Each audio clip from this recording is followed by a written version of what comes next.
Bismillahirrahmanirrahim. Assalamualaikum warahmatullahi wabarakatuh. Setelah sebelumnya kita membahas tentang macam-macam keanekaragaman hayati, terus jenis-jenis flora dan fauna.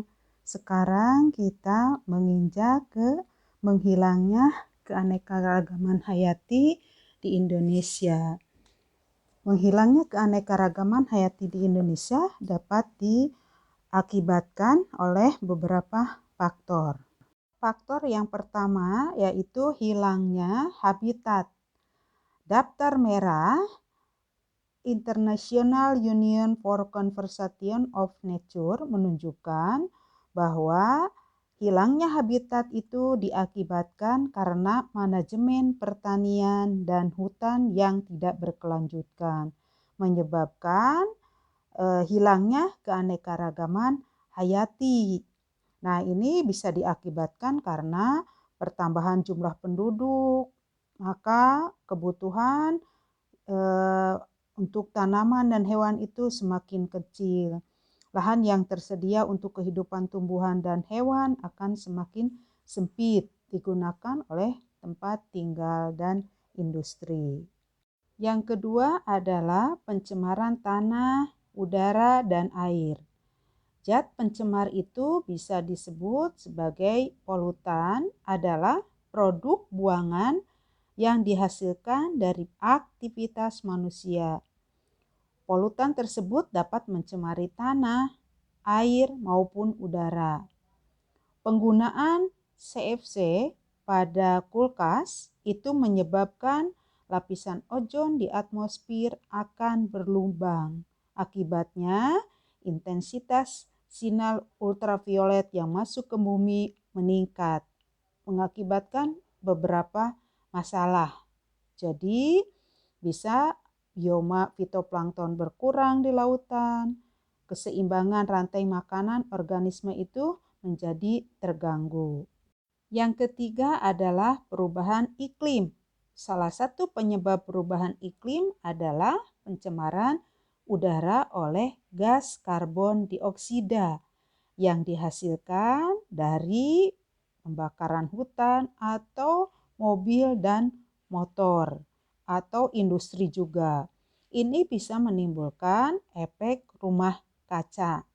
Nah, kalau misalnya terjadi efek rumah kaca mengakibatkan es di kutub menjadi mencair, maka akibatnya permukaan air laut sekitar 1-2 meter meningkat.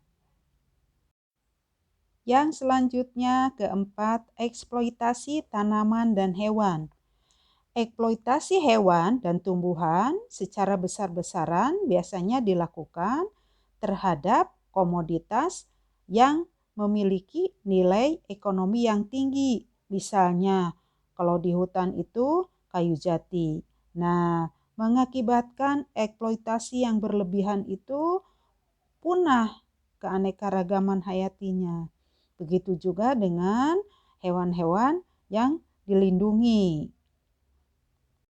Yang kelima, adanya spesies pendatang.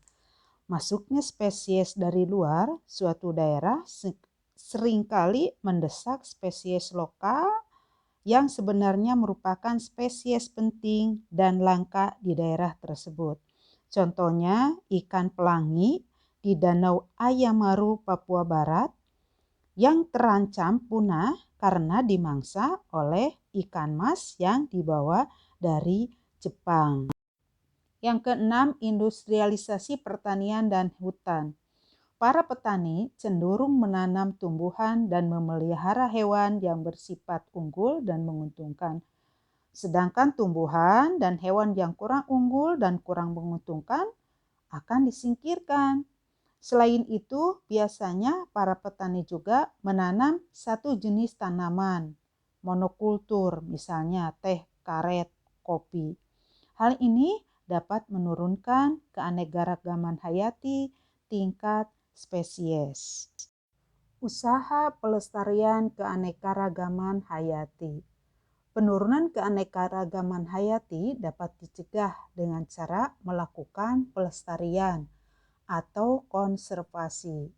Tujuan dari konservasi keanekaragaman hayati diantaranya adalah menjamin kelestarian fungsi ekosistem, mencegah kepunahan spesies, dan menyediakan sumber plasma nuptah.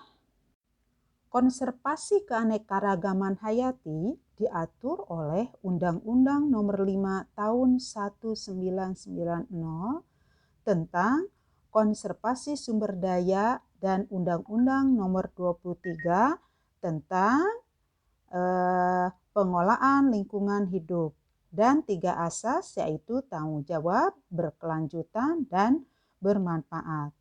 Konservasi keanekaragaman hayati dapat dilakukan dengan 2 cara, yaitu konservasi in situ dan ex situ.